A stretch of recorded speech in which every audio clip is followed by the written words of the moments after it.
Olá pessoal, tudo bem? Estou voltando aqui no Aso Studios para fazer o episódio 2, né, do nosso podcast Cafezinho Inteligente. Essa é a segunda edição no estúdio, né, mas a gente já teve algumas online aí, né? E hoje a gente tem uma novidade bem legal. Só lembrando aqui que a gente tem o patrocínio da One-to-One Labs, né, e do Aso. Quem quiser criar um chatbot em menos de 2 minutos, acessa aí aso.me, hazo.me. Vou colocar aí na descrição também para vocês, tá? Temos uma novidade aqui interessante, a gente juntou uma máfia aqui do nosso prédio, né, que todo mundo é amigo e vizinho, né? O Ale gostou muito do microfone aqui, e aí eu acabei convidando ele, né, que ele fez o último episódio como entrevistado, e ele veio aqui trocar uma ideia como co-host agora, virou minha dupla aqui, né? Tem o Batman e tem o Robin, né? Aí, o Ale virou o Robin aqui. Boa. E aí ele vai apresentar o nosso outro vizinho também, que é muito interessante aqui, que tem um currículo que a gente achou fenomenal, né? A gente quer bater um papo para poder trazer essa experiência aí de vida dele para vocês aqui também, tá bom? Vamos lá ler. E quem quiser, só lembrando aqui, né? Desculpa, eu tô passando aqui antes da hora. Vamos seguir nosso canal, vamos se inscrever, né? Quem tá vendo os cortes aí também, bom, vamos dar uma força aí, dar uma curtida também nesse vídeo aqui para nós. Vamos lá, Lê, toca aí. Legal, nosso convidado e vizinho, né, Renato? Ele nossa tem máfia. A nossa máfia do prédio. O nosso convidado de hoje é o Bruno Bonifácio.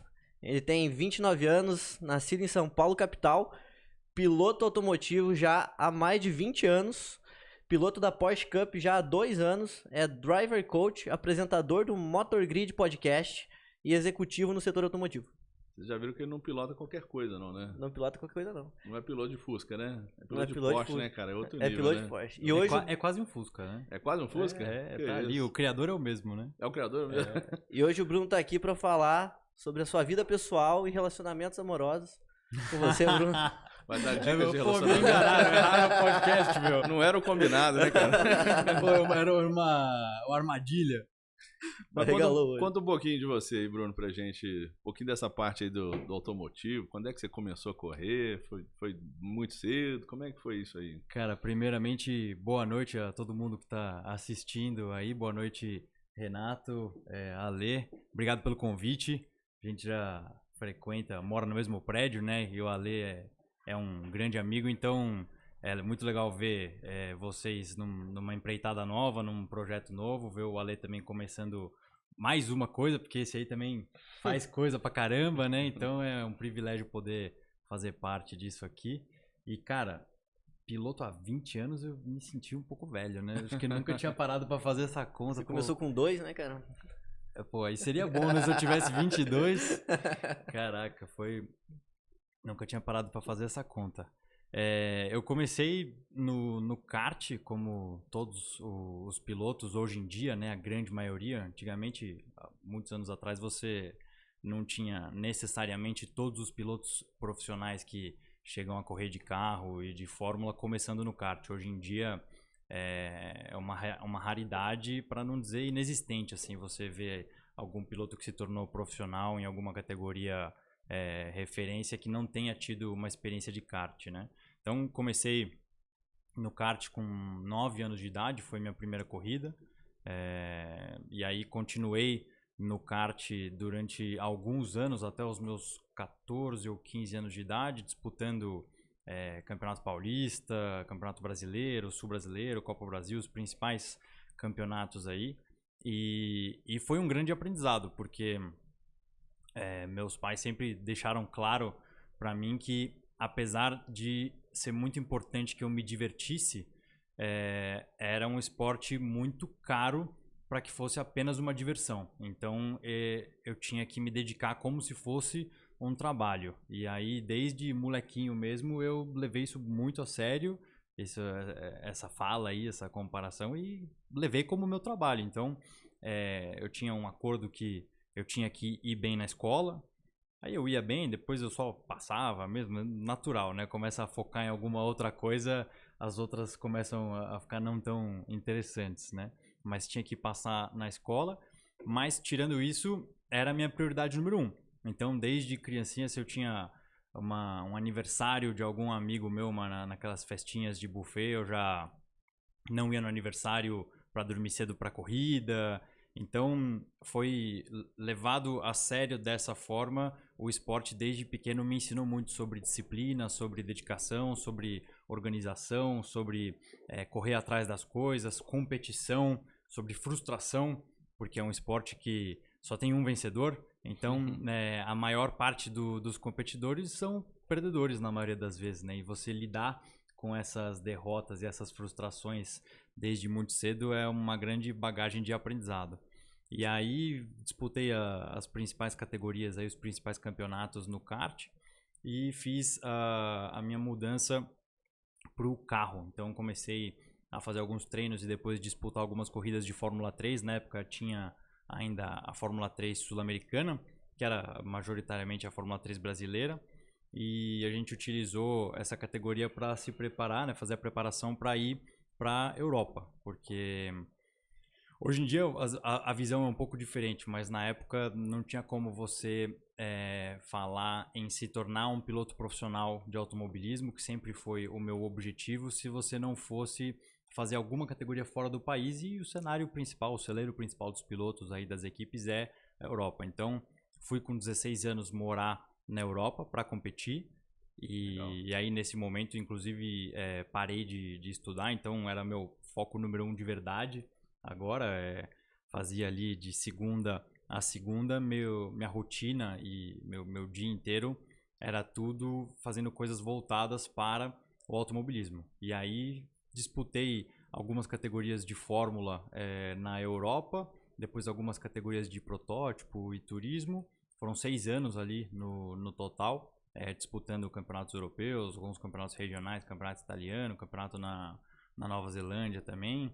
E aí, até que eu cheguei em uma categoria que na época seria a equivalente hoje da Fórmula 2. Seria uma categoria antes da Fórmula 1.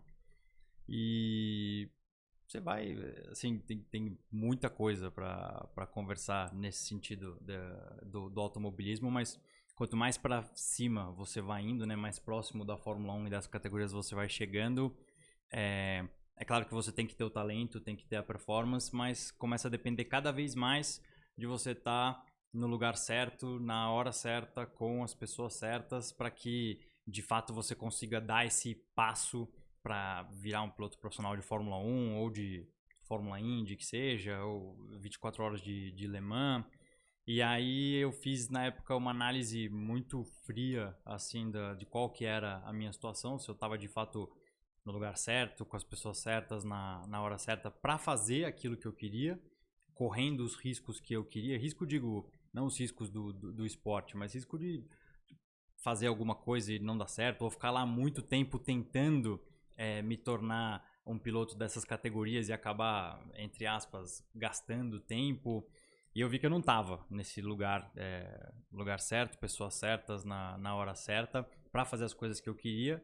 Então foi aí que eu decidi virar a chavinha mesmo, voltar para o Brasil e começar novas aventuras fora do esporte aí. Praticamente não é do zero, porque eu trazia uma bagagem muito diferente e muito valiosa comigo, né? Mas então voltei para o Brasil com 20 ou 21 anos e tendo que terminar o colegial que eu não tinha terminado, entrar numa faculdade e arrumar um emprego, assim. Basicamente, bem resumida, essa foi a história. Deixa eu dar uma paradinha aqui para fazer algumas perguntas aqui, porque o Motor Grid, o pessoal já é mais avançado, né? Aqui, então a gente tem que tirar algumas dúvidas aqui, né? Exatamente, vocabulário, etc. Né? Eu achei interessante, você falou turismo. Turismo já é aquelas que você vai fazendo, mais extenso, é isso? Que você vai passando por regiões? O que seria? Ou é aquela verdade, de 24 horas? Você tem alguns tipos de categorias que são definidas assim, primeiramente pelo tipo de carro. Então, quando a gente fala de categorias de Fórmula 4, Fórmula 3, Fórmula 2, Fórmula 1, assim, explicando de uma forma muito simples, é aquele formato de Fórmula 1 que todo mundo conhece, mas quando você vai para Fórmula 2, 3 e 4, eles são um pouco menores, têm menos potência, são menos complexos, têm menos tecnologia, são mais baratos, né? Tá tudo ligado. Menos caros, né? Acho que não tem barato. Exato, ali, né? menos caros. Mas então, esses são os carros de Fórmula, essas categorias de Fórmula. Quando a gente fala de categorias de turismo, os carros de turismo é a referência dos carros de rua. Então, assim, olhando para eles parecem os carros que a gente vê na rua. Então, como por exemplo, a Stock Car. A Stock Car você olha, você enxerga que é um carro, não é um negócio completamente diferente. Ou parece o Corolla, parece enfim, os outros modelos que a gente está mais acostumado, mesmo sabendo no final que por baixo daquela carroceria ali, eles não têm absolutamente nada a ver com os carros de rua, mas eles têm esse formato de turismo, vamos dizer. E aí você tem outras categorias, por exemplo, que a gente chama de protótipo, que aí são aqueles carros que correm as 24 horas de Le Mans, etc. Né? Tanto os carros de turismo quanto os carros de protótipo, você tem participações tanto em provas curtas, né, de curtas, digo, duração meia hora, 1 hora, né, quanto em provas mais longas, que aí vai 4, 6, 12, 24 horas de prova, né? E tem algum outro esporte, Bruno, que você faz também para apoiar, assim, principalmente, acho que você comentou 24 horas de Le Mans, chegou a fazer? Nunca fiz Mas você faz esse tipo de corrida também de várias horas, assim? Faço corrida de longa duração e eu já fiz mais esporte, né? Já fiz mais treino. Hoje é um pouco menos, porque mesmo em corridas curtas, por exemplo, Fórmula 1 é considerado uma corrida curta, né? Mesmo por mais que ela tenha aí normalmente Quanto 1 tempo hora. uma corrida longa, Bruno, ou uma corrida curta para o pessoal ficar mais... O que tu considera assim, uma corrida longa? Uma corrida longa normalmente vai acima de 4 horas, 3, 4 horas, que você tem troca de piloto, você tem mais que um piloto no carro, porque a Fórmula 1, por exemplo, você tem uma corrida de 1h30, no máximo 2, mas você não tem troca de piloto, é sempre o mesmo piloto ali no carro.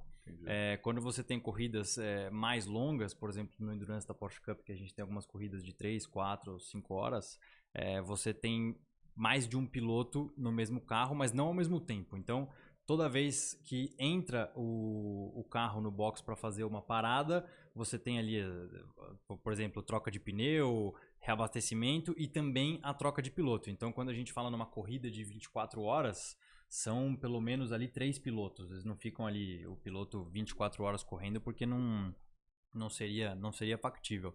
De qualquer forma, o automobilismo em geral é um esporte que exige muito mais fisicamente do que parece, né? Então, acho que quando a gente assiste a corrida de fora, parece... talvez a gente imagine que é o mesmo esforço que a gente faz quando a gente pega o nosso carro e sai da garagem e vai dar um rolê, né? Mas é muito diferente disso. Dependendo da categoria, você tem o volante muito pesado e, independentemente da categoria, você tem a questão da força G, que são as forças que o piloto sofre nas frenagens, aquela sensação quando você freia que o teu pescoço vai para frente, ou quando você faz uma curva rápida para a esquerda, que teu corpo inteiro vai para direita. Em altas velocidades, essa força é muito alta e acaba exigindo bastante fisicamente dos pilotos. Algumas categorias mais, outras menos. Então você pega o Fórmula 1, que é uma das categorias mais exigentes aí fisicamente, e os pilotos, eles são atletas de alto nível, assim, que não deixam a desejar para maioria dos atletas dos outros esportes aí no quesito preparação física, né? Eu sei que o Alê, sem ser atleta de automotivo aí, né, de piloto, foi na garupa lá, né? Foi na garupa não, no carona, né, da Porsche lá. Como é que foi, Alê? Lá ele? Sentiu a força G lá? Como é que foi? Lá ele, não senti não. Sentiu a força G do Bruno aí, não? Não? Que isso. Não, mas eu fui. Que carro que a gente tava, Bruno? Tava com o BMW M3. Com o BMW M3. Carro de rua, mas na pista, né? No evento. No autódromo, qual que era? No Velocitar. No Velocitar. Cara, foi impactante. Uhum. Mais emocionante que paraquedismo, não? Não. Nem tanto. Não, na verdade sim, cara. Porque no paraquedismo eu tô no controle, né? Eu que escolho quando o negócio vai parar. Eu puxo paraquedas lá. E quando eu tive essa experiência com o Bruno, totalmente diferente. Falei, cara, eu queria muito fazer. Eu pedi pra ele pra caramba. Falei, cara, quando que a gente pode fazer uma volta rápida, um negócio assim, né? Aí na ida lá ele já falou, eu não quero colocar as expectativas muito altas, mas talvez dê hoje pra gente fazer, né? Isso ele falou saindo de São Paulo, cara. Dava 2 horas, eu fiquei 2 horas falando, cara, eu já tô com a expectativa alta, não vai ter jeito não. Vai ter e a que gente fazer, foi né? lá, cara, mas o bicho, pô, freia fazendo a curva já. Nesse autódromo tem uns macaquinhos assim, né? Desenhado, umas placas de macaco, que é... Pra que serve? É que quando, antes da curva, para o piloto ter referência, nos autódromos normalmente você tem as placas com a metragem que falta para a curva. Então você tem a placa de 150 metros, 100 metros e 50 metros. E aí essas placas são referência para o piloto na hora da frenagem e tal, para ele pegar ali os pontos de referência. E esse autódromo acabou ficando, essa característica do autódromo acabou ficando famoso, virou um símbolo do autódromo porque o proprietário, na época que estava fazendo a pista, o time que estava desenvolvendo, em cima das placas com os números, decidiu colocar algumas fotos de macacos, então assim, fazendo gestos, tipo cobrindo os olhos ou cobrindo a boca. Então assim, quanto mais próximo vai chegando na placa de 150, o macaco ele tá assim, né? Fica mais desesperado. Aí na placa do 100 e do 50 ele vai ficando cada vez mais desesperado, né? O Bruno não freia em nenhuma dessas placas. Nenhuma dessas placas. Só na última. Não, nem na última. Passou na última, ele para. Eu olhava aqueles macaquinhos, eu já ia me apertando assim, sabe? Eu tentei filmar, o vídeo ficou uma merda. Ficou péssimo. E aí, é um ambiente controlado, né, cara? Assim, Sim. não era nenhuma loucura, era um ambiente controlado. Mas tinha uma galera indo, fazendo a mesma coisa que a gente tava fazendo, né? Sim. Cara, eu ficava falando, Breno, passa ele, passa. De cima a baixo o negócio, uma baita numa emoção. Foi animal, cara. Foi legal. Quero recapitular algumas coisas aqui que você falou, né? Uma coisa do kart, né, que é interessante, que eu acho que até o Senna comentava que ele gostava de brincar de kart, né, em off-season, assim, né, acho que ele fazia, né, e ele começou no kart. Ele começou no kart, né? Também. O Rubinho também comentou que começou no kart, acho que todos começam no kart ali, todos, né. Inclusive Emerson, assim, todos os brasileiros que a grande maioria, na verdade, o Ingo Hoffmann não passou pelo kart, foi uma exceção. Mas a maioria dos pilotos que a gente conhece aí começou no kart. Legal. E quando estão em off-season, assim, quando estão de folga, vamos dizer, muitos deles ainda curtem, para se manter ativos fisicamente ou durante as férias, também fazer alguns treinos de kart. Legal. E você comentou também que é um esporte caro, né?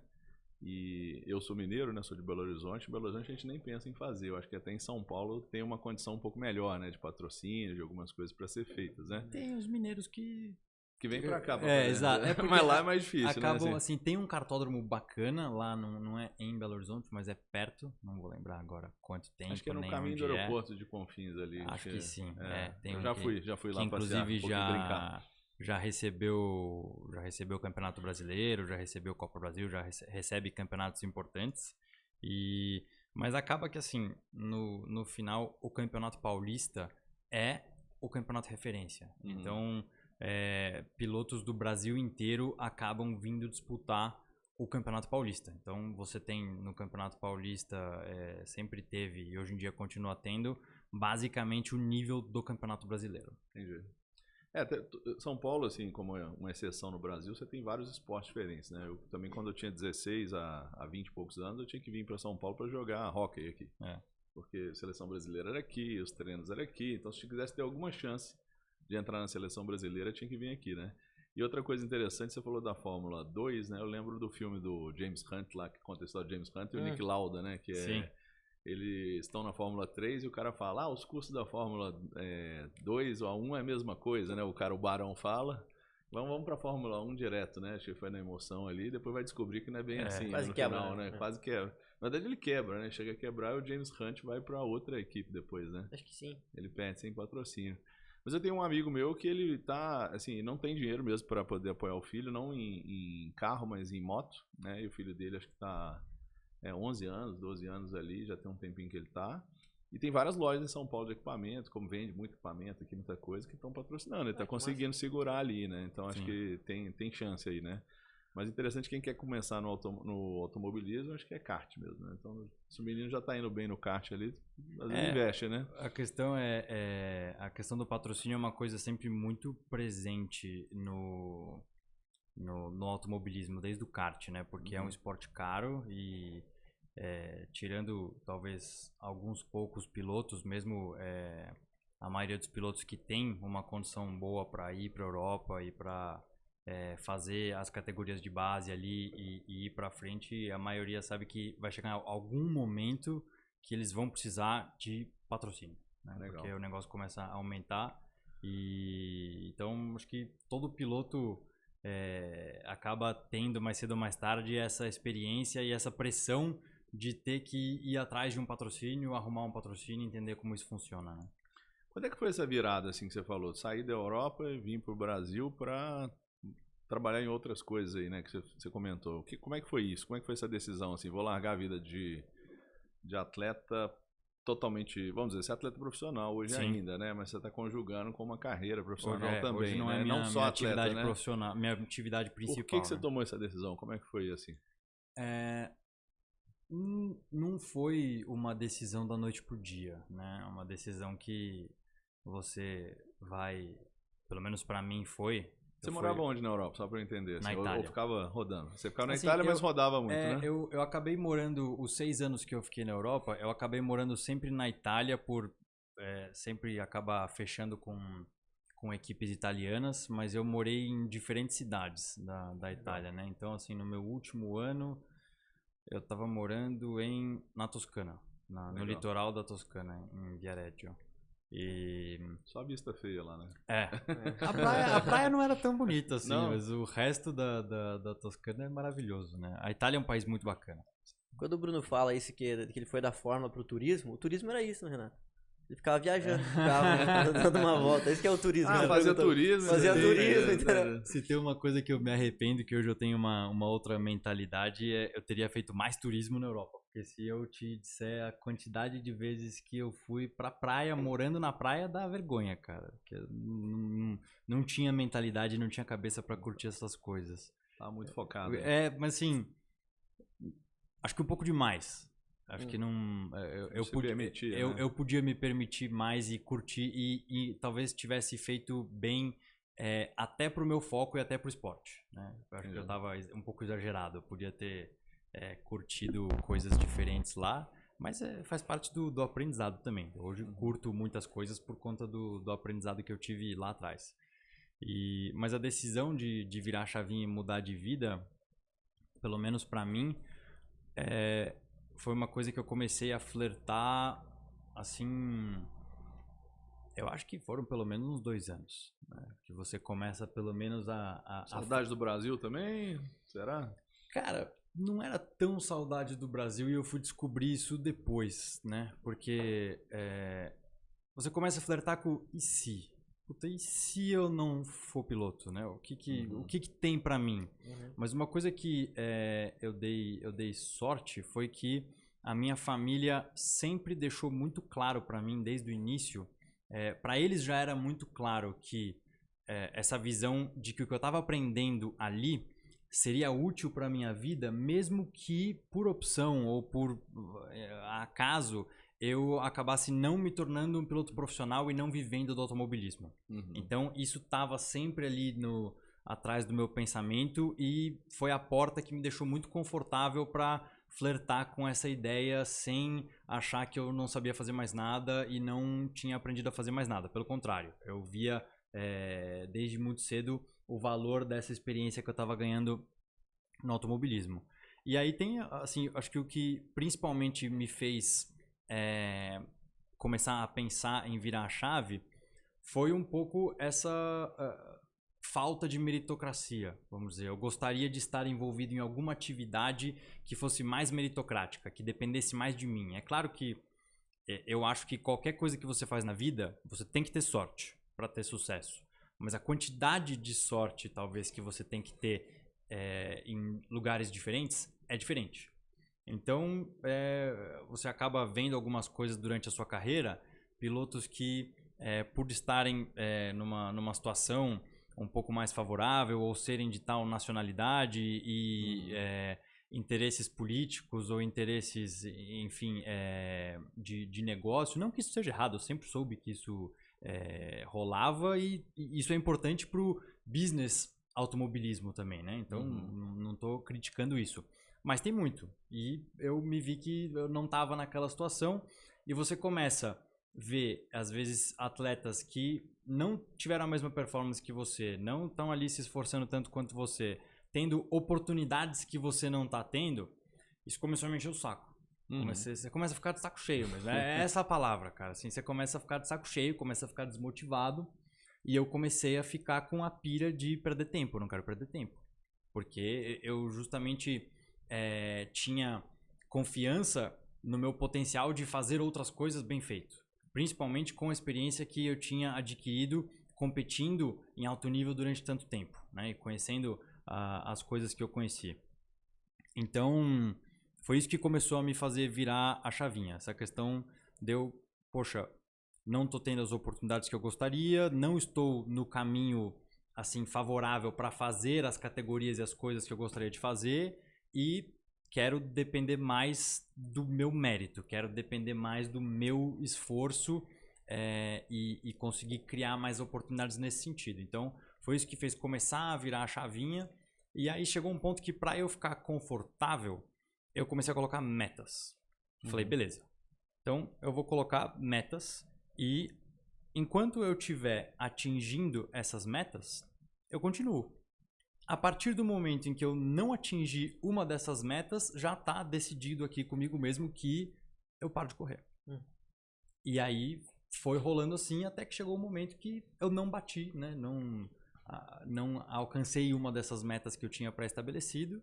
E, assim, por conta talvez de ser um pensamento muito extenso, não da noite pro dia, não senti tanto assim. Não foi aquela coisa, nossa, um dia eu era piloto, o outro não. Eu fui depois ter esses pensamentos e senti alguns choques. Mas na hora deu até um alívio, assim, de chega, acabou.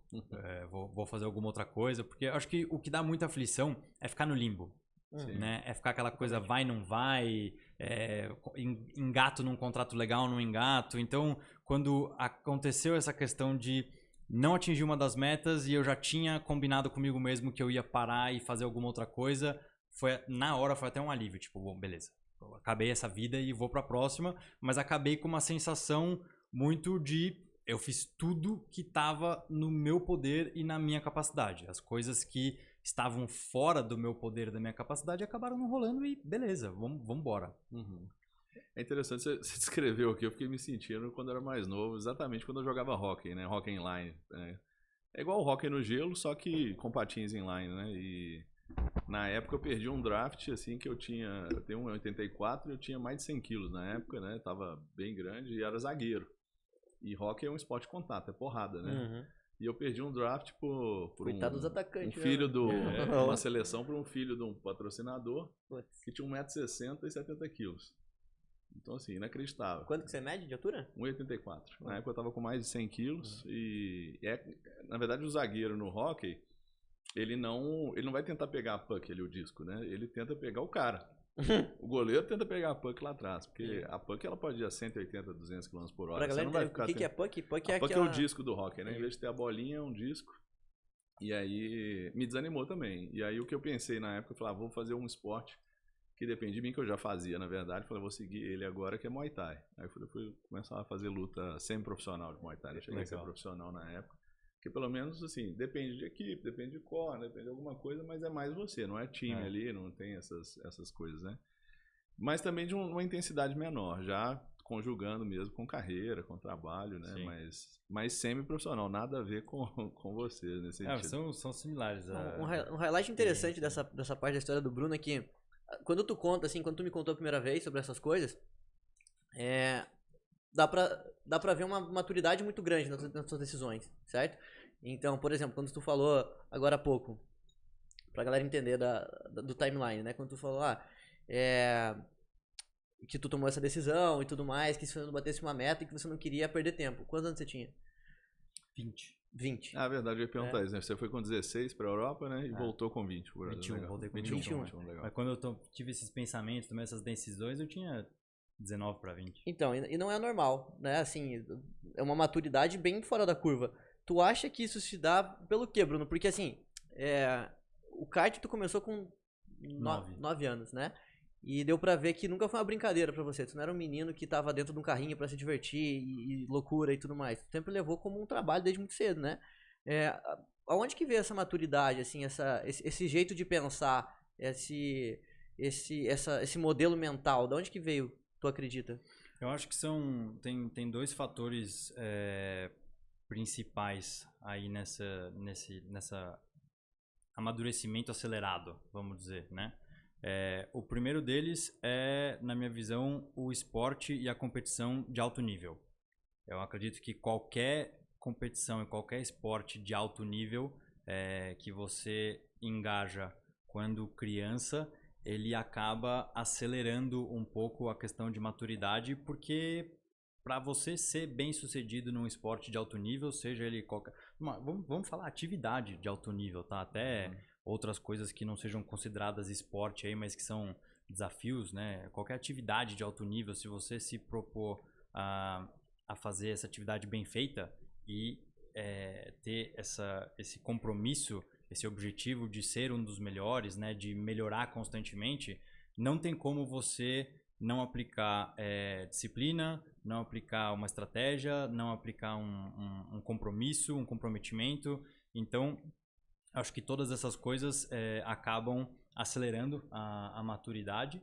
E no topo disso, a questão de ter ido morar fora do país sozinho, porque eu não fui com os meus pais tão cedo, também para fazer alguma coisa, esse mesmo esporte de alto nível que tinha cada dia mais pressão envolvida, né? Da questão de patrocinadores, de equipe, da sua carreira, que você começa a ter a percepção do quanto tempo você investiu da sua vida fazendo aquilo que você está fazendo para chegar num objetivo que está ali chegando cada vez mais perto, quanto já foi investido de recurso também, né? Então, a pressão aumenta a cada dia e você, quando você se vê novo, morando em outro continente, com uma outra cultura, e você tem que dar mais uma acelerada ainda nessa questão de maturidade, porque senão você, de novo, não vai conseguir ficar no nível da competição. Então, acho que a busca pelo nível da competição e o que tem que ser feito para que você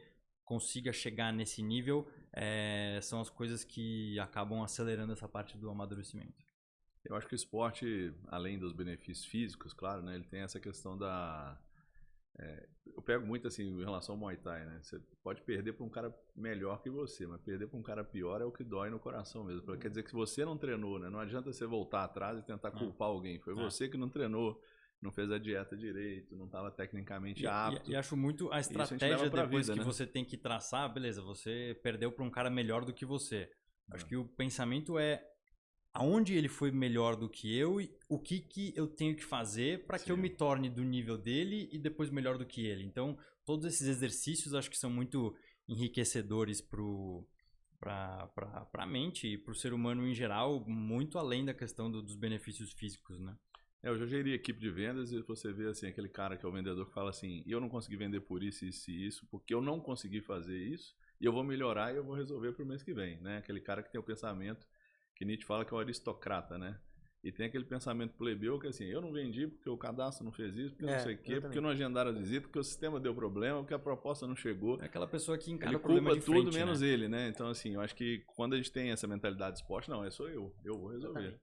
Os problemas fazem parte, né, de algo que a gente tem que passar como obstáculo. E no mundo corporativo, quando você fala, já que você puxa esse gancho de equipe de vendas, né? Esse cara que é o primeiro que tu diz do pensamento. Como que era, Renato? Pensamento aristocrata, né? Nietzsche falava, explicando um pouquinho, pensamento aristocrata é aquele que... Vou dar um exemplo diferente, né? O cara chega atrasado no trabalho, né? Aí você tem o pensamento que ele falava, o plebeu e aristocrata, né? Que hoje é o vítima e protagonista, vamos dizer, né? Aí você tem a vítima que é assim, o ônibus atrasou, meu filho chorou, meu despertador não tocou, né? Sempre tem uma culpa terceira. Nem todo mundo é totalmente vítima, nem totalmente protagonista, mas algumas pessoas são mais protagonistas, outras são menos vítimas, né? E o protagonista não é aquele, eu atrasei por culpa minha. Eu deveria ter saído mais cedo, você me desculpa, não vai acontecer mais. Né? Não vai acontecer mais. Então, eu acho que quando, pelo menos assim, quando a gente tem equipe, eu trato a equipe da One to One dessa forma, eu fico apavorado quando a pessoa não se responsabiliza pelo problema, porque quer dizer que ela vai errar de novo. Isso é pior. Errar faz parte, mas se a pessoa não se responsabilizou daquilo para ver o que ela precisa melhorar para não acontecer de novo, quer dizer que isso vai acontecer mais vezes, né? Isso me apavora. Não o erro em si, né? Eu acho que quando tu vai para o mercado de trabalho, e como tu puxou esse gancho de equipe de vendas, esse pensamento vitimista, ele acaba sendo até uma erva daninha implementada na equipe, né? Uhum. Porque aí o cara sempre tem um porquê. Às vezes é a época do ano, né? Culpa da sazonalidade. Um porquê que tá fora do controle dele, né? Que não tem como ele resolver, nunca, né? Ah. E esse gosto por entender aonde eu errei e como que eu arrumo, não é uma coisa que todo mundo tem, cara. E é uma doideira quando você olha pra isso, porque a pessoa, ela tá tendo um problema, e esse problema tá acontecendo dia após dia. Se ela não resolver agora, cara, mês que vem esse problema vai ser a mesma coisa. Aí você vai culpar um terceiro ponto, né? E isso eu acho que é uma coisa que se ela se implanta na cultura da tua empresa, isso acaba contigo, cara. Sim. Acaba com tudo. Agora, sem querer entrar muito nesse assunto que é polêmico, né, de política, mas a gente tá numa situação aqui no Brasil que todo mundo tá esperando o salvador, né? E normalmente é a figura do presidente, independente do lado que você queira, né? Não vamos entrar aqui porque não é esse caso. Uhum. Mas eu, por exemplo, tenho um pensamento diferente. Eu falo assim, olha, a partir do momento que começa a ter instabilidade política, né? E tem instabilidade política acontecendo, igual a gente falou no último podcast, desde o impeachment, né? Uhum. Aí tem uma foto aqui de Miami, né? Que é onde a gente estava lá no escritório. Estou tentando trazer contratos em dólar para a empresa. Então esse é o foco. Então o que eu posso fazer para poder não depender da economia aqui no Brasil? Ou você pode sentar e ficar esperando um presidente ou algum prefeito, algum governador, alguém que vai vir, né? Não pode falar o nome que fala, mas o pessoal fala assim, não, ideia de um Messias, não o Bolsonaro, Jair Messias, mas um Messias que vai vir salvar, né? Tem essa questão do Salvador, acho que a gente tem que fugir um pouco disso. Eu queria dar uma mudada aqui, porque eu acho que tem uma coisa muito interessante que o Bruno está inserido, que interessa a gente na parte de marketing, né? Totalmente. E principalmente mercado de luxo. E aí, Bruno, eu queria que você me contasse um pouquinho dessa parte, mas eu queria contextualizar, que eu estava vendo uma mensagem aqui que eu recebi no WhatsApp que eu achei interessante, não vou lê-la toda, não, que ela é bem gigante, né? Mas São Paulo, ela tem cerca de 30% do PIB no Brasil, né? E aí eu estava fazendo uma comparação aqui em relação a... Aqui fala até menos, mas pelo que eu consultei era até mais. Está entre aí 25% e 30% do PIB no Brasil está em São Paulo, né? Então, um terço da riqueza do Brasil está numa cidade, né? Vamos dizer. E aí fala que aqui tem a maior revendedora de Ferrari do mundo. A segunda é Los Angeles, né? Principalmente na parte automotiva, que é a terceira revendedora de Maserati no mundo. A segunda revendedora da Porsche, que eu vou te perguntar se é verdade mesmo, né? Se é da Porsche, talvez você saiba. A segunda de Lamborghini e a única filial da Rolls-Royce e Bentley na América Latina desde o México. Aí fala maior frota de aviões agrícolas, já passou Nova York em jatos particulares também, em outras coisas. E tem uma outra aqui, tem 6 Bugatti Veyron já circulando pela cidade. Tem uma encomenda de mais 5 aqui, né? Uma coisa bem interessante. E 9 Paganinis também, que é um carro bem caro, né? De 5 milhões de reais cada um. Esse mercado de luxo que eu não sei se é isso que você vê assim que move quando você vai falar em corrida de Porsche. Tem outras coisas envolvidas ali também, né? Tem outras marcas que participam disso, até não só no meio automotivo também. Como é que funciona isso? Como é que é a sua visão em relação a isso? E já emendando um pouquinho, como é que você veio fazer no Brasil depois, né, de carreira? Sim. Se tem a ver com isso ou eu falei muito cedo aqui ainda? Não tem. Só para todos esses dados aí, a maioria deles não procede. Não procede? Não procede. É fake news do fake WhatsApp. news. Ah, então Eita, tá. Fake news, Renan. mas, assim, A gente tem que brigar com o editor depois. mas assim, o Brasil tem um mercado de luxo muito forte, né? E Entendi. muito... Não é tão forte assim, mas é não, forte. Não, tá. não, se você quiser, depois a gente vai uma informação a uma aí, mas assim, essas marcas que você falou, tirando Bugatti e Pagani, as outras marcas que você falou, todas elas têm presença no Brasil, sim. Uhum. Os carros eles já são carros muito caros, mesmo fora do país. E aí, por conta da carga tributária, eles acabam ficando ainda mais caros aqui e, assim, mesmo assim, tem mercado. Para você ver aí a capacidade de geração de riqueza que tem no Brasil e a quantidade de riqueza que já tem. Cada Ferrari comprada aqui, a gente tem que multiplicar por algumas para comparar fora, né? Fácil. Pelo preço, aqui, né? Aqui, por assim, carga, não porque o que sobra para a Ferrari, às vezes, ou por questão... Ou a questão, não... porque é imposto, né? Mas estou dizendo assim, preço, poder de compra, né? Não, de poder de compra, com certeza, porque você pega aqui... fazendo a conta da moeda e dos impostos, o carro aqui no Brasil ele custa 2 vezes o que custa o carro lá fora. Nos países, vamos dizer, a maior parte da Europa e dos Estados Unidos. Custa o dobro. Literalmente o dobro. Se não, um pouco mais, né? Então, e é aquela conta, né? Se você...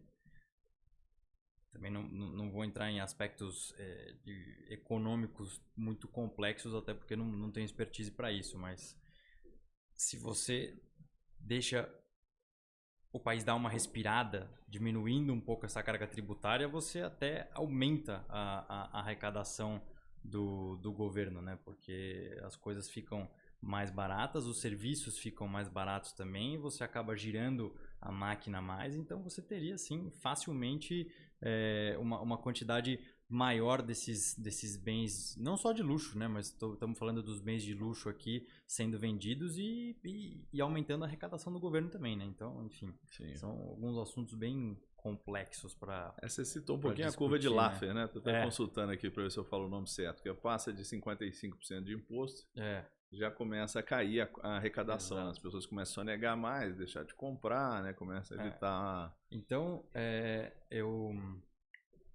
Mas sim, acabei logo que, um pouco depois de voltar para o Brasil, tendo a oportunidade de trabalhar desde o início numa operação de uma marca de luxo britânica de carros super esportivos que até então não tinha no Brasil, né? Não tinha essa representação oficial, que é a McLaren, né? Legal. Então eu fui convidado para participar tive o privilégio de participar desde o início eu digo... quase vamos falar, uns 8, 9 meses antes de abrir a loja.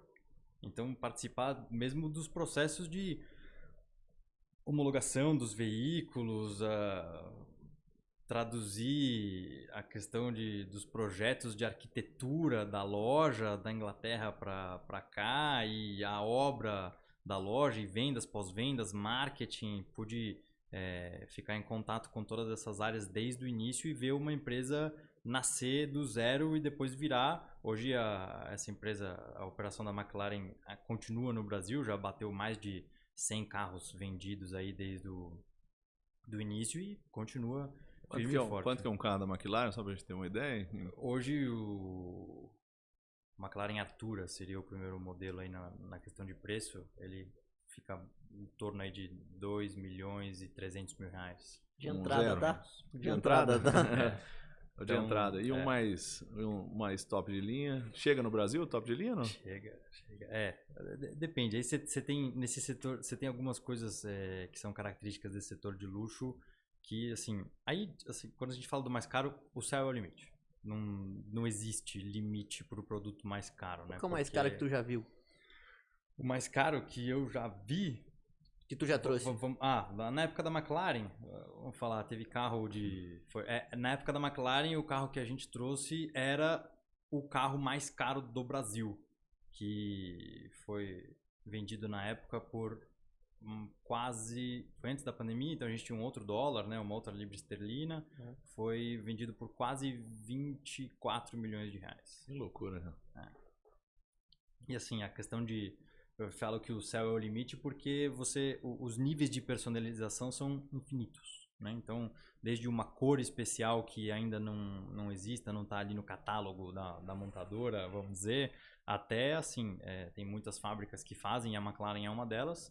Você pode chegar e falar para a McLaren: eu quero fazer um projeto, um carro inteiro que só tem o meu. Nossa. Um de um. Claro que tudo... Esse foi o caso? Não. É mais caro ainda. É mais caro. Não. Aí é coisa é brincadeira de gente grande. Aí, chega a ter aí é brincadeira de rico gringo. Entendi. Isso que eu ia perguntar. Não assim, chega na verdade, dólar, né? tem bastante... Fica difícil no Brasil porque aqui dobra tudo. Tem bastante brasileiro, não bastante, mas assim, tem alguns brasileiros que têm coleções muito relevantes e carros assim muito caros e exclusivos lá fora. Uhum. Porque, assim, eles, por mais que tenham a condição financeira de trazer para o Brasil, não estão dispostos a pagar a quantidade de imposto que teria que pagar para trazer um carro desse nível para o Brasil. Então, além assim, disso, eles tem acabam... IPVA ainda, né? Exato. Você vai assim, pagar um Porsche por ano de IPVA, né? Muito mais. Mas Já vi conta de IPVA de milhões de reais de IPVA todo ano. loucura. E paga mesmo? Não? Tem essa discussão. Paga, Eles pagam? Paga, senão não tem... Assim, é muito difícil você ficar com um carro desse não regularizado, porque chama muita atenção. Sim. Sim. Uma coisa é, você tem um carro popular devendo IPVA, você é um no meio de milhões de carros, né? Ou milhares de carros. Mas você tá numa Você McLaren tem Senna, McLaren entendeu? Senna devendo IPVA, assim, tem... Eles vão te 6. parar na Blitz pra ver seu Pra te carro, né? cumprimentar, né? Pra ver o carro, né? Assim, então, não tem. Você acaba ficando muito com como é que fala? Telhado de vidro, né? Sim. Então, E o que era seu papel lá na McLaren? Assim? Você na atuava em McLaren, geral? Tava mais na parte de vendas, na financeiro? verdade, eu fui contratado na época para ser vendedor, mas só eu fui contratado. Então, eu acabei, assim, eu pensava muito, vou me envolver em tudo aqui que vão ter mais oportunidades dentro dessa oportunidade, né? Uhum. Então, eu acabei abraçando outros assuntos que não fossem de vendas, até porque no momento que eu entrei não tinha loja, não tinha carro, né? Porque eu entrei em setembro de 17 e a loja abriu só em maio de 18. Onde fica a loja aqui em São Paulo? Fica na Vila Olímpia. Vila Olímpia. Tá. E aí, então, eu fui abraçando Depois todos a gente vai os lá pedir um assuntos. patrocínio, já que a gente tá falando. Eu fui... O Bruno mandou vir aqui. O Bruno falou pra vir aqui. Então, acabei abraçando...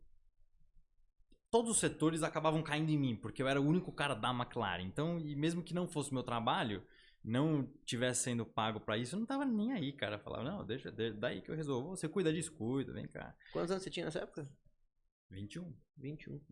E podia brincar de McLaren também? Podia acelerar? Ou não? Já a gente teve a oportunidade de acelerar pra caramba. Mas aí acabei, então, assim, depois, mesmo tendo sido contratado para ser vendedor, eu acabei, na prática, assumindo um papel de gestor da operação, que depois foi oficializado, né? Então, eu atuei lá como gestor da operação da McLaren no Brasil, tendo aí times nos departamentos e sendo responsável por todos os departamentos da operação aqui no Brasil. Deixa eu perguntar assim, como é que vende uma McLaren, mas não só quando o cara entrou na loja, argumento de vendas, estou dizendo, como é que você atrai o cara, a marca já se vende sozinha, chama atenção, espera o cara chegar lá, são eventos, tem pesquisa de mercado, como é que é feito para esse ciclo assim do cara pensar, quero comprar uma McLaren até o final, assim, eu sei que ele está lá na Fórmula 1, McLaren, o Senna, né, dirigiu uma McLaren, né, isso eu até vi o Hamilton dirigindo a McLaren, não sei se é exatamente a do Senna, ou exatamente a do Senna, né? Então a marca tem um brand muito forte, mas o que vem mais além disso para a gente chegar a vender uma McLaren?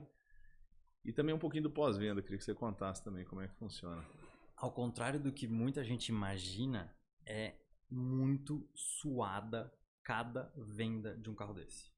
Assim, talvez muita gente imagina como eu imaginava antes de conhecer o setor, que isso aí é item de sonho. Então, assim, quem entra na loja tem certeza do que quer e tem o dinheiro para comprar e compra sem negociar. Só tirar o pedido. E quem é rico não pede desconto.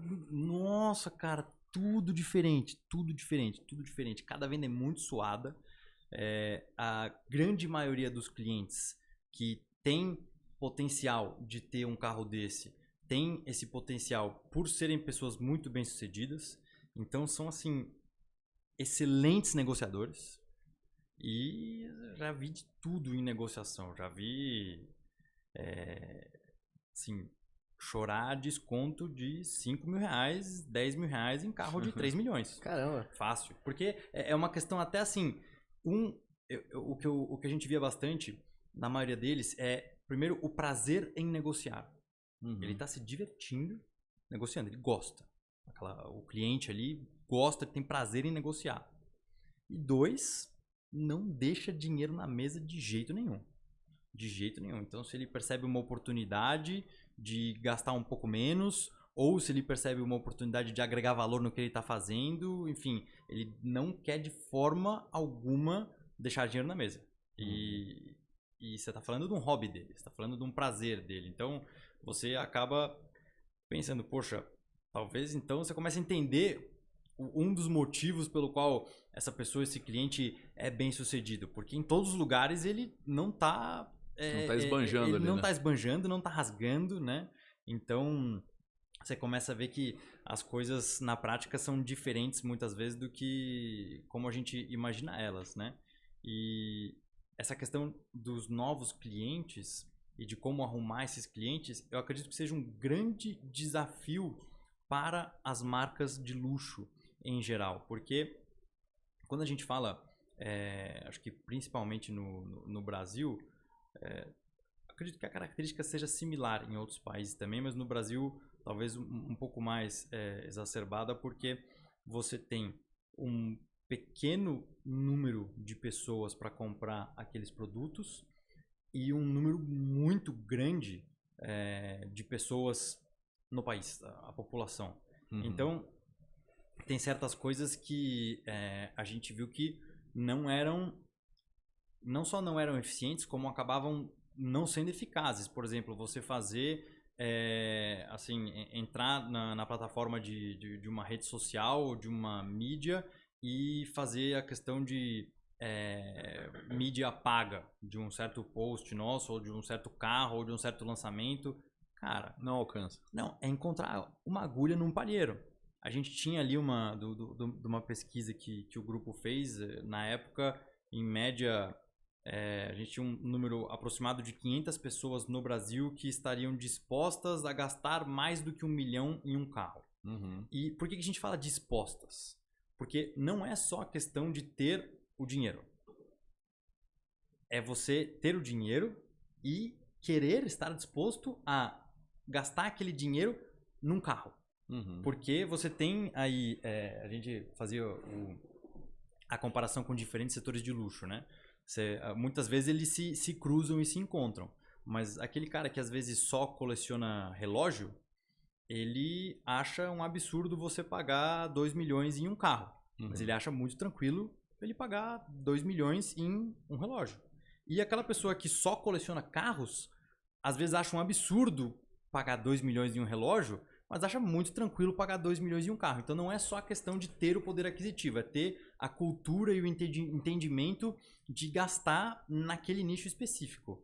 Então isso acaba diminuindo ainda mais o número de potenciais clientes e deixa extremamente difícil de você atingir as pessoas que você ainda não conhece. Porque as pessoas que você conhece, tem contato, acaba sendo muito amigos de clientes, né? Então, algum cliente que já conhece acaba conhecendo o outro, tal, vai trazendo gente. Então, é um grande desafio e era nesse sentido que a gente via na época que eu trabalhei lá, muito sentido nas colaborações entre marcas, né? Então, quais são as outras marcas de luxo ou outras marcas em geral que existe uma sinergia, que a gente pode falar que o perfil do cliente da marca A é muito parecido com o nosso, mas ainda pode ser que não tenha contato, e fazer essa parceria de cruzamento. Então, marca tal, vem aqui fazer uma experiência, um evento com a gente e vou conhecer os seus clientes e você vai conhecer os meus. E não necessariamente automotivo, né? De outras...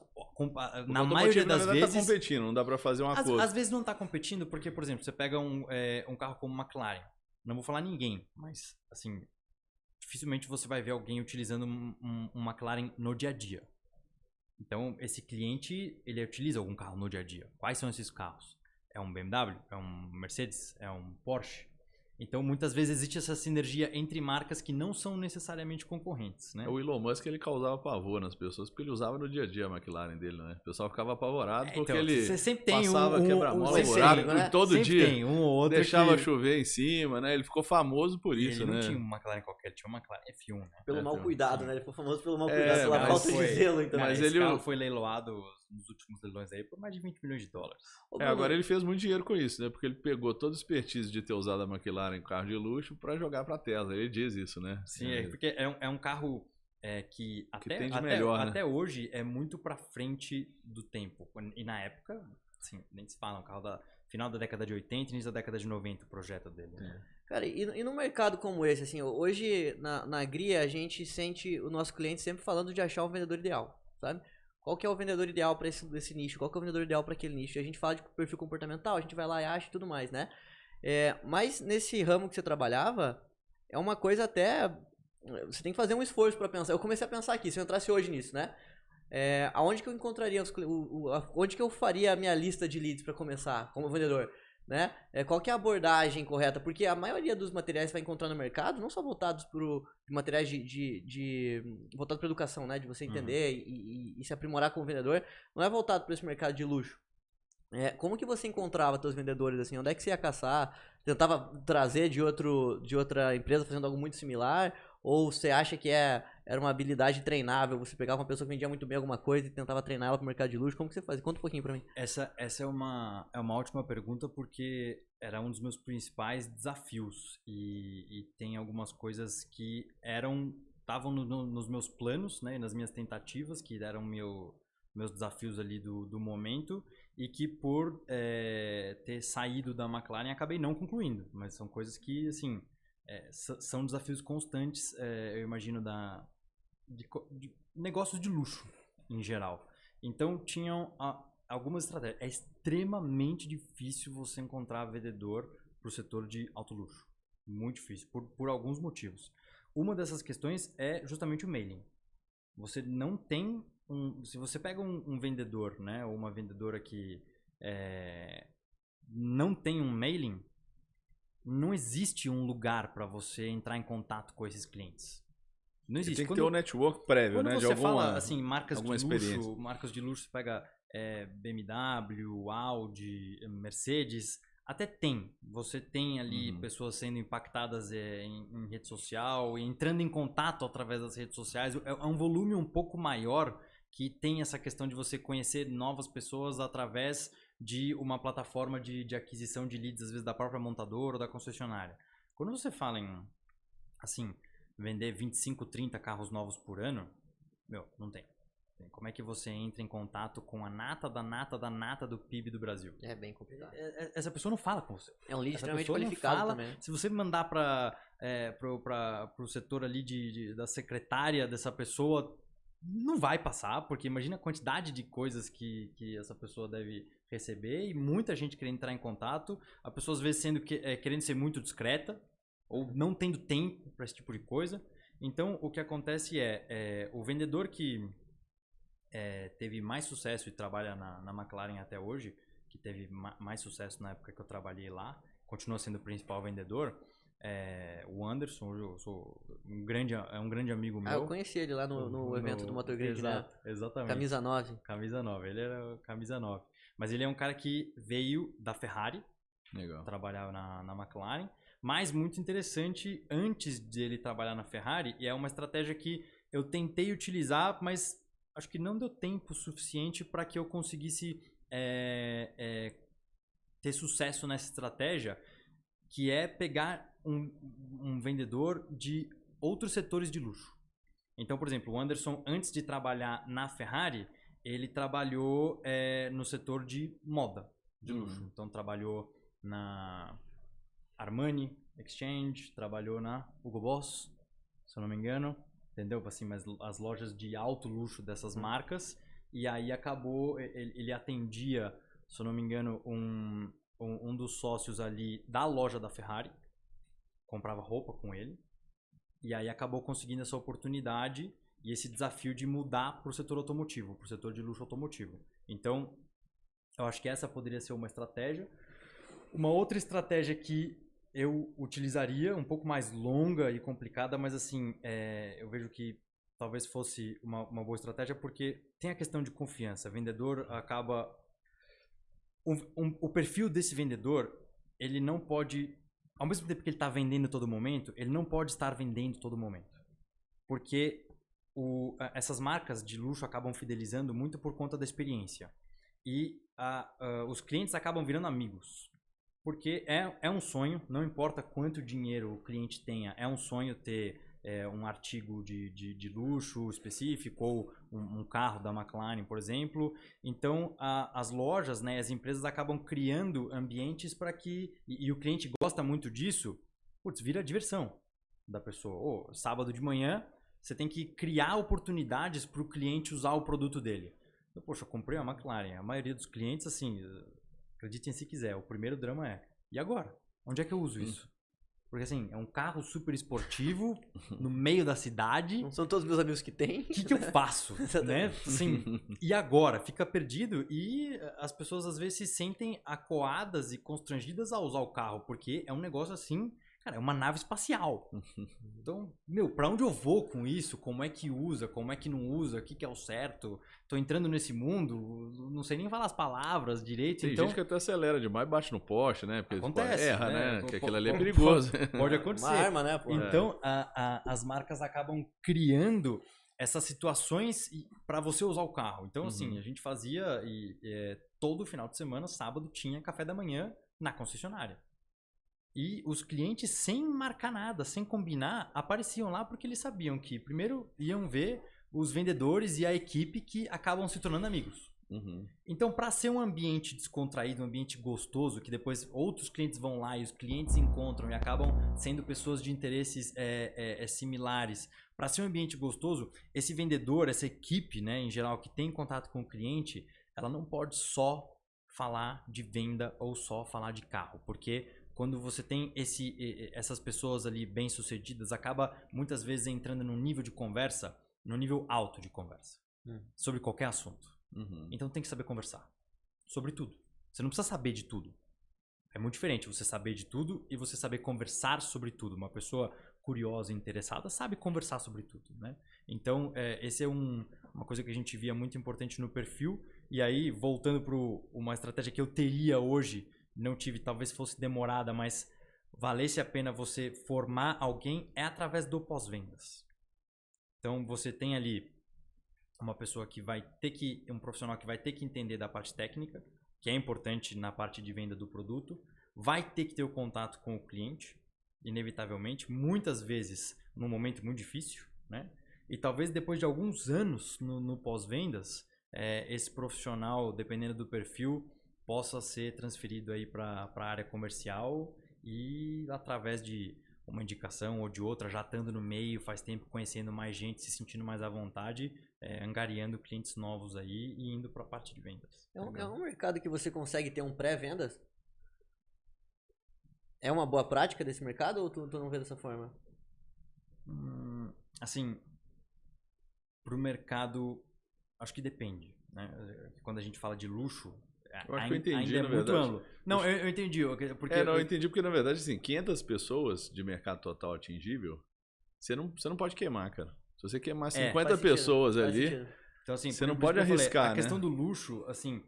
Você perde 10% do mercado em uma taxa. Tem muita coisa, por exemplo, se a gente for falar de relógios de luxo, acho que você tem que ter um pré-venda, senão o vendedor vai perder muito tempo. Quando você fala em carros de ultra luxo, que a gente está falando aí de Ferrari, Lamborghini, alguns modelos da Porsche, McLaren, não tem muito como. O que tem, na verdade, assim, os leads que vinham através da internet, por exemplo, a gente acabava utilizando uma pessoa para filtrar esse lead antes de passar para o vendedor. Mas assim, acabavam sendo poucos leads que vinham dessas plataformas direto de... Eu acho que o relacionamento sempre começa pela internet, mesmo que ele não se concretize ali no caso dos carros de ultra luxo, tem se concretizado cada vez mais, mas não dessa forma automática, vamos dizer, impessoal, mas começa, o contato ali começa. Mas assim, um cliente interessado vir através de uma plataforma de mídia social ou através do site, eram poucos e assim, 99% eram entusiastas. Que também tem que ser atendidos, né? Porque são os potenciais clientes de amanhã. Tem casos de pessoas que começam a acompanhar a marca, entusiastas, são bem tratados pela marca como entusiastas e no momento que tem poder aquisitivo, viram clientes. Então, algumas montadoras estão muito atentas para isso, de tratar bem e ter esse público entusiasta além dos clientes. Mas a maioria que vinha eram entusiastas e acabavam não sendo passados para o setor de vendas. Então tem que botar a gente na lista lá, que nós somos startupeiro, um dia a gente vai exatamente, conseguir chegar lá, certeza. né? Não, brincadeira, mas Eu achei interessante alguns pontos que você comentou aqui, que é uma coisa que eu advogo muito aqui no Brasil. Já tive a oportunidade de fazer pesquisa de mercado no mundo todo. E no Brasil ainda está preso muito no metodologia antiga, de coleta, de outras coisas, mas também muito em que diz assim, tudo é demográfico, tudo é assim, então vamos vender McLaren, então pega quem for, pessoas que ganham acima de tantos milhões por ano. Isso é demográfico e é importante, obviamente, o cara ter poder aquisitivo. Mas mais do que isso, você falou uma outra coisa, que é a segmentação psicográfica, que estão dispostas a comprar isso. E aí você foi falando de umas outras coisas também. Esse cara também, ele quer... tem que ter um marketing de relacionamento, né? Uma forma ali de se abordar, trazer para dentro, né? E manter ele mais próximo do produto. E esse cara são 500 pessoas que ele quer conhecer as outras 500 pessoas, né? Ele quer trocar uma ideia com outros que conhecem a McLaren também. Mas eu fiquei com uma dúvida que eu queria te perguntar, assim, até talvez eu não sou muito do mundo de carro, né? Assim, totalmente, assim, não sou tão aficionado.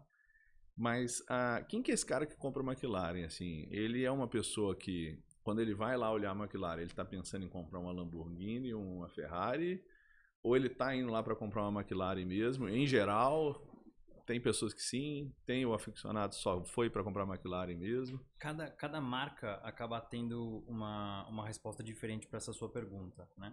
E a da McLaren acaba sendo peculiar porque é o seguinte, a McLaren ela é muito antiga como marca e como equipe de corrida. Mas ela é muito nova como montadora. Então, assim, ela começou a fabricar carros em série em 2010. Aquela McLaren que você mencionou do Elon Musk, na verdade, foi uma fabricação que fabricaram 106 carros e foi uma coisa só. Né? Não foi fabricado ali pela equipe de Fórmula 1. Então, a grande maioria, para não falar todos os clientes que estão ali numa idade potencial para serem clientes de McLaren, ou mesmo assim, nós três aqui na mesa super jovens, né? A gente pode até ter assistido a McLaren vencedora na Fórmula 1 e em outras categorias, mas quando a gente era criancinha, a gente não sonhou em ter uma McLaren. A gente podia ver, quem acompanhou o Senna, acompanhava as vitórias do Senna e tudo, e gastava de Fórmula 1, gostava de carro, mas o pôster na parede do quarto era um Porsche. Ou a Ferrari, né? Também. Ou a Ferrari, Sim. ou a Lamborghini. Interessante né? isso. Então, Verdade. assim, não tinha uma O carrinho de brinquedo também não era a McLaren, né? Não, porque assim, beleza, sou fã do Senna, sou fã de Fórmula 1, tô vibrando com a vitória dele, mas assim, quando eu crescer, eu quero ter o quê?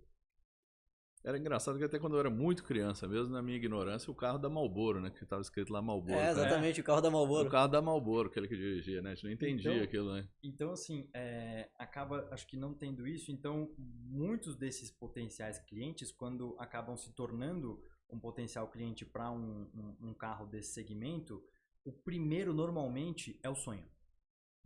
Então, e o sonho dificilmente é uma McLaren.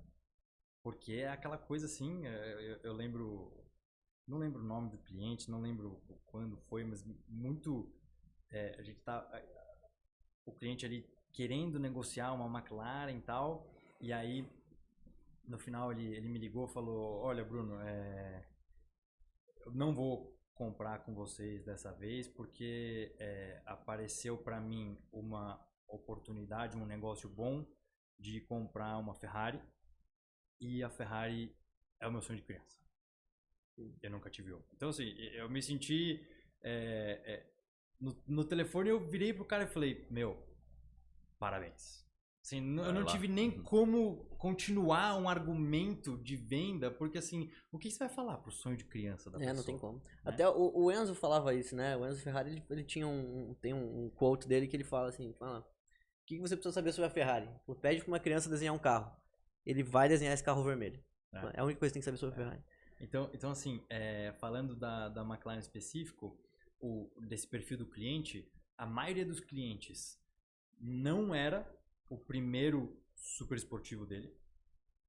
Ou seja, ele já tinha alguma coisa na garagem, ou um Lamborghini, ou um Ferrari, ou um Porsche. BMW, às vezes uma M3. É que a BMW não entra muito no super esportivo, ela entra no esportivo. Né? Então, mas sim, já tinha tido outras experiências com carros esportivos e principalmente super esportivos. E normalmente era um cliente um pouco mais consciente e menos emotivo, no sentido que ele já fez as compras de emoção dele, ele já percebeu talvez que nessas compras de emoção, se ele não errou e se frustrou, ele poderia ter errado e se frustrado, ele já tem mais conhecimento sobre o mercado e ele parou para respirar e, ok, o que é o melhor que meu dinheiro pode comprar para a proposta que eu quero? Porque tem essa também, cada carro tem uma proposta, né? Então acabava sendo um cliente mais escolado, né? Com mais experiência, com mais conhecimento e mais tranquilo, em dúvida, assim, analisando sempre algum outro produto junto com o McLaren. A gente estava, na maioria das vezes, disputando venda com a Lamborghini ou com a Ferrari, principalmente com a Lamborghini. Que você gosta muito a propósito, né? Não sou grande fã do posicionamento da marca hoje, quem assiste o podcast sabe. Mas que, assim, é uma marca que tem muita história e muito pedigree. Eu acho que não usa o potencial e pedigree que a marca tem, né? Entendi. Hoje. A gente tá indo aqui mais pro bloco final e eu não posso deixar de te perguntar sobre carro elétrico. Né? Porque tá polarizado no Brasil, né? A gente vê alguns podcasts aí que estão no mundo todo, mas no Brasil tem gente falando, não vai dar certo, não funciona. Eu queria saber primeiro sua opinião pessoal mesmo, o que você gosta de porque você pega carros aí que a gente não tem acesso para poder dirigir, né? E se tivesse também não ia fazer metade do que você faz, né? Então é uma experiência, não vou fazer nada com aquilo mesmo, para que eu vou fazer com isso, né? Então, me dá a sua opinião pessoal, assim, performance, você vê, a gente vê a Fórmula I, eu achei interessante um vídeo que mostrou que o carro carregou em 1 minuto, né? Então acho que tem coisa vindo aí, né? Porque, mas Renato, você está falando isso na Fórmula I, é irreal o preço disso, né? Mas tudo que a gente tem hoje, né? Até freio ABS, entre outras coisas que já estão comuns, vieram da Fórmula 1, né? Então, eu queria saber a sua opinião pessoal sobre isso, o que você tem visto no mercado, como é que você se sente aí com carro elétrico e principalmente chinês também, que está vindo aí no mercado. Além dos céticos da questão operacional do carro elétrico mesmo, no mundo automotivo você acaba tendo o pessoal, os petrolheads, os gearheads raiz, que a gente chama, né, que não gostam de outros tipos de motorização e assim, não precisa nem ir pro híbrido e pro elétrico, assim, tem gente que é fã do motor V8 aspirado ou do motor grande e não gosta dos motores menores mais eficientes, tem gente que gosta do câmbio manual, do câmbio H e não gosta do câmbio no volante, então assim, você tem de todos os tipos aí dessa polarização, né? Eu sempre fui muito aberto e entusiasta a novas tecnologias. Então, eu fico empolgado em ver novas tecnologias, seja lá qual for. E, assim, eu acho que muitas vezes a gente esquece da capacidade que essas marcas tão tradicionais têm de nos surpreender. Então, você fala, poxa, carro elétrico, não tem barulho, não tem isso, não é carro, tal. Só que, a gente está cada vez mais surpreso e muitas vezes sendo pegos aí no contrapé e ficando emocionados de um jeito diferente, porque, não é um carro elétrico, é um Porsche elétrico. E a performance é absurda também, né, cara? Antes disso, você subestimar, beleza, a Porsche que a gente conhece há tanto tempo que arranca sorriso, que arranca arrepios nossos de quem é fã, de quem sonha com isso. Você acha que quando esses caras decidirem fazer um carro elétrico, não vai ser o carro elétrico? Então, assim, quantas vezes essas montadoras e essas marcas em geral surpreenderam a gente? E por que a gente não vai dar um voto? Por que vai ser diferente agora, né? Então, esse é o primeiro ponto. Então, sou entusiasta, cabeça aberta. Tenho, como você falou, o privilégio de andar em muitos carros bacanas, né, e diferentes. Então, assim, eu gosto da eletrificação em geral. Eu falo eletrificação porque tem os carros híbridos que tem motor a combustão junto com o elétrico e só o elétrico. E acho que dá para se divertir bastante, tem coisa muito bacana e coisa muito eficiente vindo por aí para mudar a nossa mobilidade.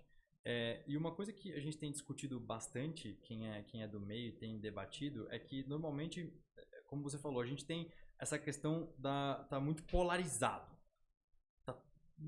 A maioria dos discursos, assim, dos debates, a gente tá falando sobre o 880. Cara, tem tanta coisa no meio. E vai continuar tendo tanta coisa no meio, porque você tem várias propostas, né? Uhum. Você tem o que é carro de performance, você tem o que é carro de transporte de ponto A ao B, você tem o que é carro para transportar carga. Então, eu acho que para cada proposta, uso urbano, uso severo, longas distâncias, talvez a gente tenha uma solução diferente para cada uma dessas propostas, né? Falando no quesito eficiência. E aí, falando no quesito principalmente eficiência energética, é a questão de descarbonização, que aí entra no quesito poluição, que está esse talvez o tema mais ligado a essa questão da eletrificação. É uma conta um pouco mais complexa porque você precisa ver de onde está vindo, vamos supor, um carro elétrico. Beleza, você vai carregar o carro elétrico e ele, teoricamente, ali vai ser zero emissões, né? Mais ou menos, porque de onde você trouxe essa energia que você utilizou para carregar o carro elétrico? No caso do Brasil, a gente está numa situação muito favorável, porque nós somos um dos principais países aí que a maior parte, quase toda a nossa energia aí vem de fontes renováveis, vem de fontes verdes, né? Vem de fontes limpas de energia. E isso é fantástico para a eletrificação. Outra coisa, tecnologia brasileira que é muito bacana para o meio ambiente também e pode funcionar muito bem com a eletrificação é a questão do etanol. Então, hoje no híbrido a gente já tem uma emissão muito reduzida, né, no carro a combustão com o motor elétrico e talvez a gente veja daqui a alguns anos a questão de um híbrido que a parte da combustão é movida a etanol. Isso é animal, né? Então, a gente tem várias coisas. A Porsche fez um investimento muito grande na questão do e-fuel, né? A BMW tem pesquisas há muito tempo e a Toyota está agora acelerando essa questão também na questão do hidrogênio. Então eu não acho que a gente vai ter, agora vai ser tudo elétrico e vai acabar o carro a combustão. Cara, isso é muito agressivo. E hoje, nesse cenário, eu não acredito. Uhum. Pelo menos não enquanto talvez a gente não esteja vivo para ver isso. Assim, é zero carro a combustão e tudo elétrico. Não sei, tem várias dúvidas. Na rua ou na pista, você diz assim? Em geral? Em tudo. Em geral, porque uma coisa tá ligada à outra, né? A questão da pista, que a gente estava falando da Fórmula E, o automobilismo, além de esporte, além de palco para diversas coisas, também sempre foi um parque tecnológico. Então as montadoras acabam investindo tanto recurso no automobilismo porque elas testam novas tecnologias ali, testam num uso severo, num uso extremo, ainda muito caras, e depois tem todo o processo ali de tecnologia para que essa tecnologia venha para as ruas e eles vendam carros assim. Então, por isso que faz tanto sentido uma montadora gastar o que gasta, investir o que investe numa temporada de Fórmula 1, né? ou de outras corridas. Então, essa questão de o desenvolvimento dessas tecnologias para vir para a rua, não tem como você não ligar uma coisa à outra. O que vai ser utilizado na rua com o que vai ser utilizado nas corridas. Tanto é que quando a gente fala de regulamento, por exemplo, de Fórmula 1, as equipes se juntam numa reunião para discutir entre elas o que faz sentido para o próximo regulamento. Uhum. Então eles abrem ali, beleza, eu vou citar exemplos aqui. Alguma equipe fala, olha, nós estamos investindo em carros híbridos, porque a gente acha que a gente vai vender carro híbrido, então seria interessante que a motorização da Fórmula 1 fosse híbrida. Todo mundo concorda? Todo mundo concorda, beleza. Qual motor? Então a gente quer fazer, uma equipe pode falar, a gente quer fazer um motor V12, que é um motor grande híbrido.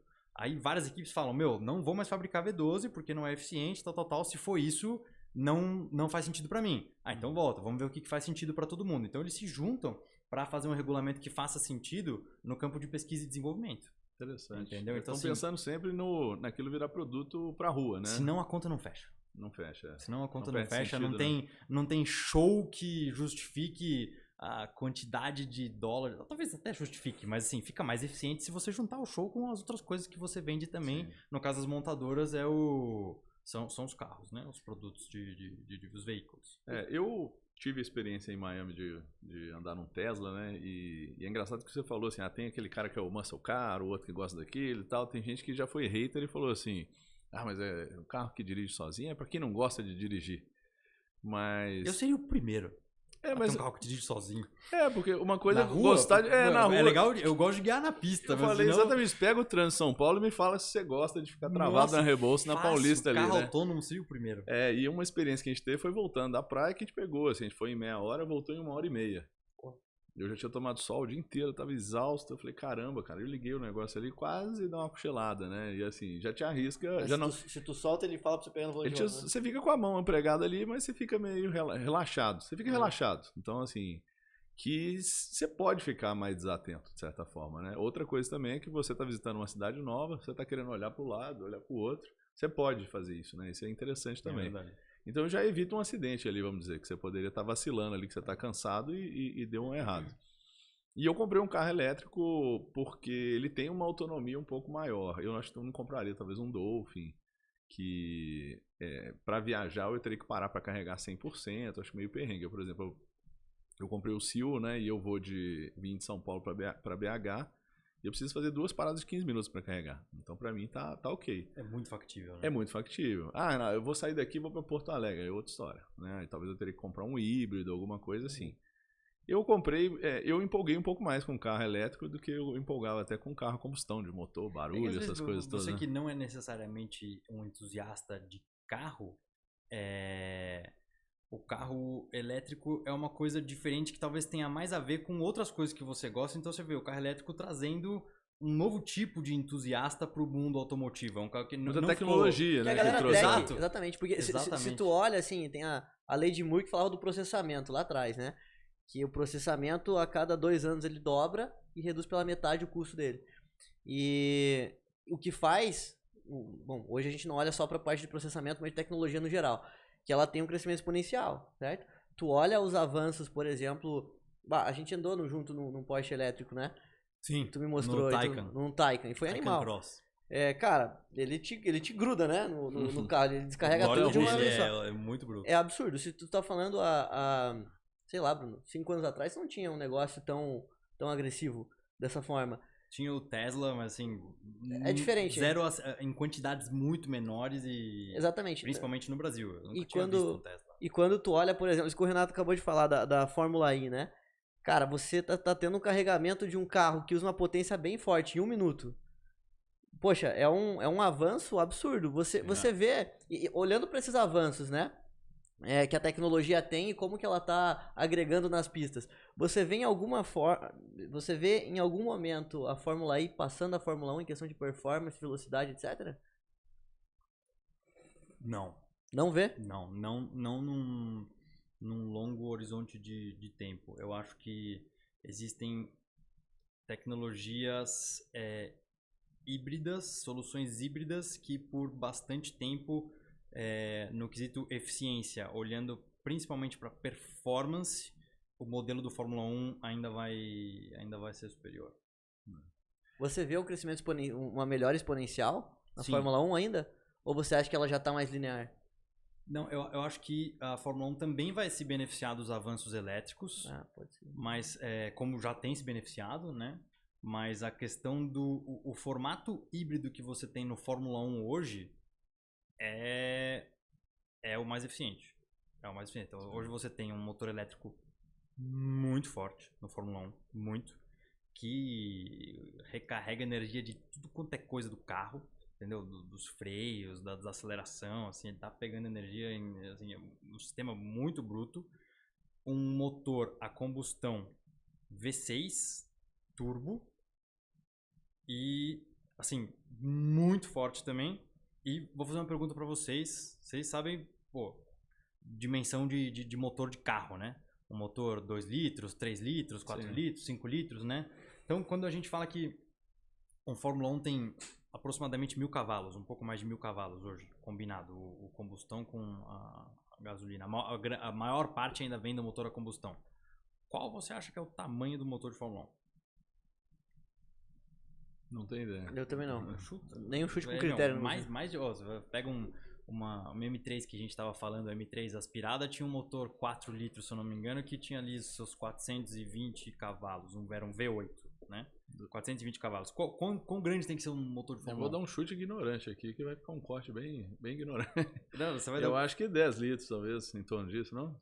1.6. 1.6? Eu ia chutar pra baixo, cara. Extremamente Porque eu eficiente. imaginei que ele tava nessa cabeça dele. Então, assim, lógico, mas assim, todo mundo, a primeira vez que me perguntaram isso, eu também chutei que fosse... Você vai pensando em fosse tamanho um de motor versus 5 cavalos, litros, né? Entendeu? Então você tem hoje um motor turbo V6 extremamente assim pequeno e leve, junto com um motor elétrico porrada que faz 1.000 e poucos cavalos. Ou seja, eu acredito que a Fórmula 1 está se beneficiando do avanço elétrico. Não só está se beneficiando, é uma agente ali protagonista no avanço do elétrico também. Tanto é que você tem montadoras que estão presentes tanto na Fórmula E quanto na Fórmula 1.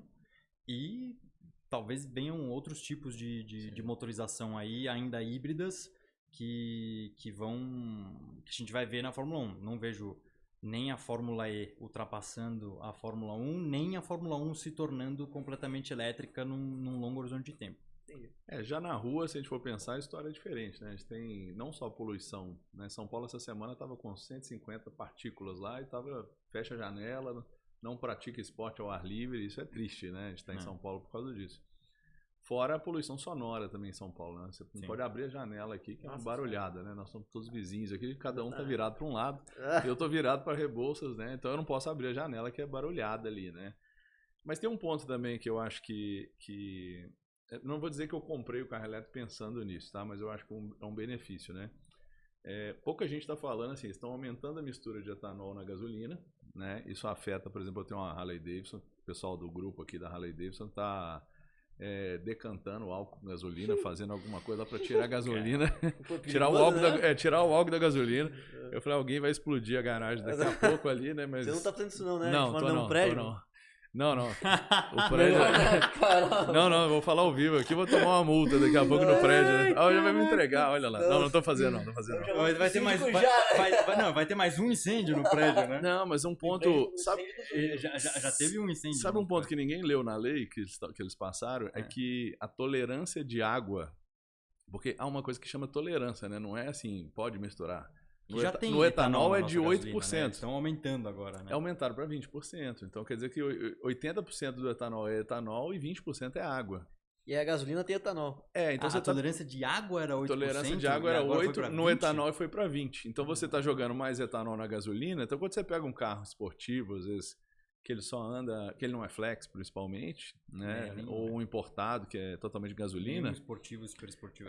Ainda não inventaram uma forma de adulterar o kilowatt, né? Agora o Bruno vai decantar gasolina também.